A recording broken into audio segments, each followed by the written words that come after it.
West Bengal SLST 2025 9-10 exam হয়ে গেল 7 তারিখে, 7 সেপ্টেম্বর। তো এখন কথা হচ্ছে, প্রচুর ছেলেমেয়ে প্রচুর নাম্বার তুলেছে, 50, 55। অনেকে বলছে কোশ্চেন পেপার ইজি ছিল। ঠিক আছে, কোশ্চেন পেপার ইজি ছিল।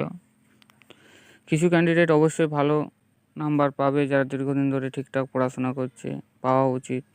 কিন্তু ম্যাক্সিমাম ক্যান্ডিডেট যখন এভাবে পায় নাম্বার, সেখানে সত্যিকারে একটা সন্দেহ জাগে। আমিও পরীক্ষা দিয়েছি। এক্সাম হলের মধ্যে একবারে যাকে বলা হয় যাচ্ছে তার ব্যাপার, কোনো ঠিকঠাক গার্ড নেই। যে যেখানে পাচ্ছে যে কোনোভাবে গল্প করে যাচ্ছে, সামনের বেঞ্চ পিছনে বেঞ্চ, একবারে যাকে বলা হয় টুকাটুকি কাণ্ড। এমনি করে মাধ্যমিক পরীক্ষাও এরকম হয় না, এমনকি ক্লাসের যে পরীক্ষাগুলো স্কুল হয় সেখানেও টিচাররা ঘাড় ঘোরাতে দেয় না। তো এরকম একটা কম্পিটিটিভ এক্সামিনেশান, যেখানে এত ছেলেমেয়ে পরীক্ষা দিচ্ছে, এতদিন পর পরীক্ষা হচ্ছে, সবারই একটা অন্যরকম আশা ভরসা সেখানে রয়েছে। তো এই ধরনের এক্সাম করানো মানে একটা প্রহসনের ছাড়া আর কিছুই নয়। তো এটার প্রতিবাদ হওয়া দরকার বলে আমি মনে করি।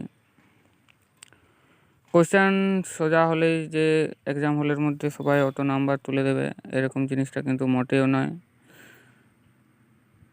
পরীক্ষার হলে বিভিন্ন প্রেশার কাজ করে, হিউম্যান এরর, সিলি মিস্টেক, এগুলো তো আছে। পাশাপাশি কিছু জানা কোশ্চেনও ভুল হয়ে যায়, এভাবে